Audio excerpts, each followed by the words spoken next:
Bonjour, je me présente, Marie-Aie, je suis conseillère technique de club pour la Ligue de rugby des Pays de la Loire.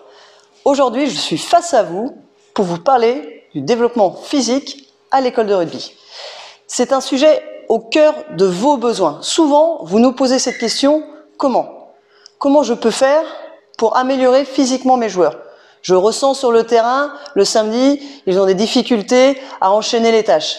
Donc aujourd'hui, ce module, il est fait pour vous, pour essayer de répondre à vos questions du quotidien. Mais d'abord, on va se poser la question de pourquoi. Pourquoi développer le physique? L'intérêt d'une pratique sportive. Cela va au-delà du jeune rugbyman. Vous allez former les jeunes sportifs de demain. Et ça, c'est important que vous en ayez conscience.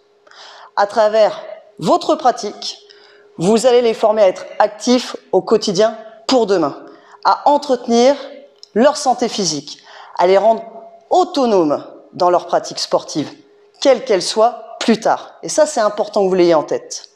Vous allez aussi permettre de développer leurs interactions au niveau social, les interactions avec les jeunes et avec les adultes. Et pour finir, au cœur des choses, développer également les habiletés motrices qui leur serviront dans leur vie quotidienne. Votre démarche, il est important de replacer le contexte. Vous êtes au cœur d'une triptyque. Le joueur, où vous allez chercher à développer l'ensemble des ressources. Aujourd'hui, nous faisons un focus sur le développement des qualités physiques. Le jeu et vous. Vous au cœur de cette démarche. Quelle démarche pour justement développer le physique de vos jeunes joueurs, de vos jeunes sportifs même. Alors, il faut bien avoir en tête que votre jeune sportif est un enfant. Donc, il y a deux aspects. Un, l'aspect son développement naturel, programmé, héréditaire. Au niveau du développement, vous avez la maturation de différents systèmes. Le système nerveux, le système hormonal, cardio-respiratoire, et j'en passe. C'est héréditaire. Vous ne pouvez pas agir là-dessus. Par contre, vous, grâce à vos apprentissages, grâce à votre démarche, vous allez pouvoir agir sur leur capacité à développer des habiletés motrices. L'âge d'or des apprentissages, entre 6 et 12 ans. Pile poil, l'âge de vos écoles de rugby, des catégories à l'école de rugby. Mais quelle est votre démarche? Comment cela s'entraîne? Car oui, l'objectif, ça reste de former un joueur capable de jouer longtemps, d'enchaîner les tâches, donc d'être résistant, et de le faire à vitesse maximale. C'est complexe, mais vous n'êtes pas obligé d'utiliser du fractionné, des séances de sprint pour développer l'ensemble des qualités physiques du joueur. Non, vous allez pouvoir l'intégrer directement à vos séances de rugby.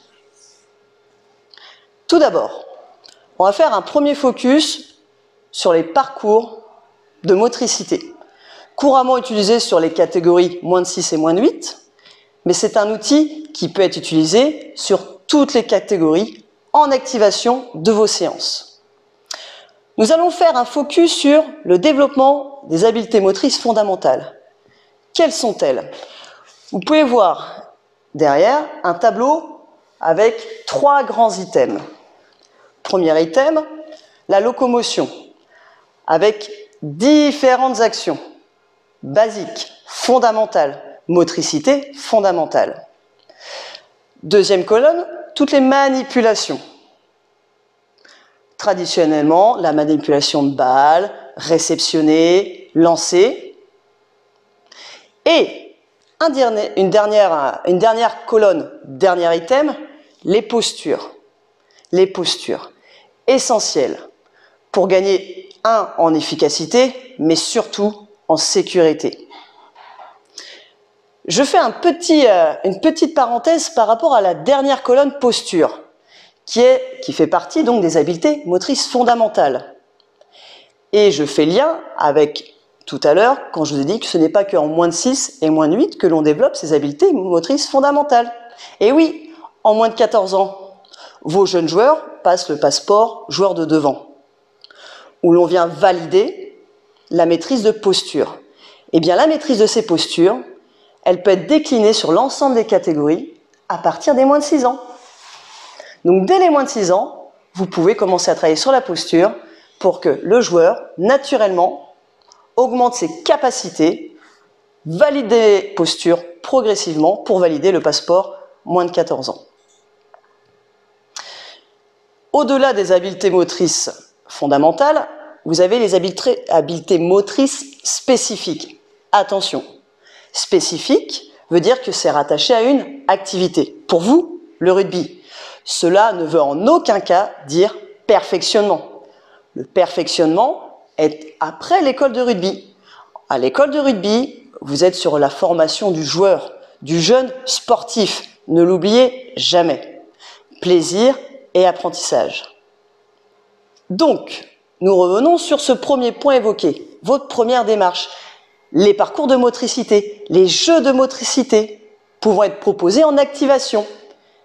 Quel est l'intérêt au niveau du développement chez le jeune joueur? Eh bien, à travers l'utilisation de ces parcours, de ces jeux de motricité, que ce soit au niveau de la manipulation, de la locomotion et de la posture, vous allez pouvoir développer l'ensemble des qualités physiques du jeune joueur. Car oui, les parcours de motricité permettent d'agir sur la coordination intra- et intermusculaire. Donc là, on en vient au niveau du système nerveux qui est en plein développement chez le joueur et qui a besoin de se coordonner. Le fait de coordonner, cela va permettre d'améliorer la souplesse, la vitesse, la force et l'endurance. Au niveau de l'endurance, pourquoi vos jeunes joueurs s'épuisent?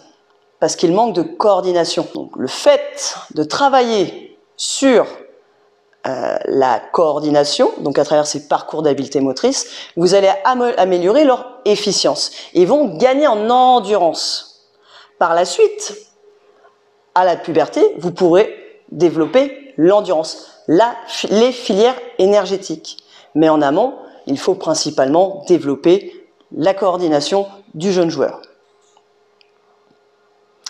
Idem pour la vitesse. L'objectif pour vous est qu'il se coordonne pour être plus efficace et donc améliorer la vitesse du jeune joueur. La force. Et oui, dès les moins de 6 ans, vous allez permettre aux jeunes joueurs de se renforcer. Comment?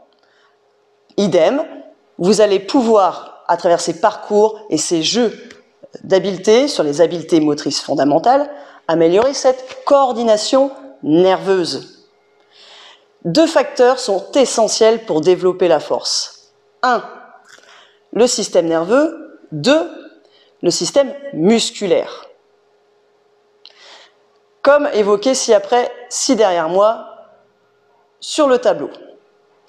Les 2 aspects vont permettre d'améliorer la force. Le premier aspect, au niveau du système nerveux, donc dès les moins de 6 ans, vous allez pouvoir améliorer cette coordination au niveau du système nerveux et donc améliorer la force. Le développement musculaire arrivera dans un second temps à la puberté, grâce à cette hormone appelée la testostérone. Mais dans un premier temps, vous allez pouvoir développer la force à travers les parcours d'habileté motrice. Magique! Et le dernier point, la souplesse. Oui, vos jeunes joueurs sont des chewing-gums. C'est dû à leur constitution, au niveau ligamentaire, musculaire, tendineux. Donc là, on en revient aux étapes de développement de l'enfant. Malgré tout, vous, dès maintenant, vous devez, il est important, en ayant toujours ce côté, le jeune joueur, je construis le jeune joueur pour plus tard, donner déjà des habitudes. Ok, ce sont des chewing-gums, mais dès maintenant, vous pouvez avoir des éducatifs. Des éducatifs sur les étirements, mais également sur la connaissance de son schéma corporel. Le deuxième aspect que je souhaitais évoquer avec vous, et la deuxième démarche, c'est vous. votre animation de séance, votre animation du jeu va permettre de développer justement le physique de vos jeunes joueurs. Une séance bien menée, des transitions dynamiques, une animation du jeu avec 2 ballons pour maintenir un rythme, pour que vos joueurs soient essoufflés, pour que vos joueurs enchaînent les tâches. Là, vous allez être plus efficace pour le joueur. À travers l'expérience du jeu, il va se forger, il va se former, que ce soit au niveau des ressources physiques, techniques, perceptives, décisionnelles. Là, vous êtes au cœur de votre démarche, du pourquoi. Pourquoi vous êtes là? Pour former un jeune joueur autonome, créatif, responsable de sa pratique. Ne l'oubliez jamais. Votre démarche, construction de séance, bien tenue, dynamique, une belle posture, engageante, encourageante, favorisera le développement harmonieux du jeune joueur. Je vous remercie pour votre écoute et je vous dis à très bientôt.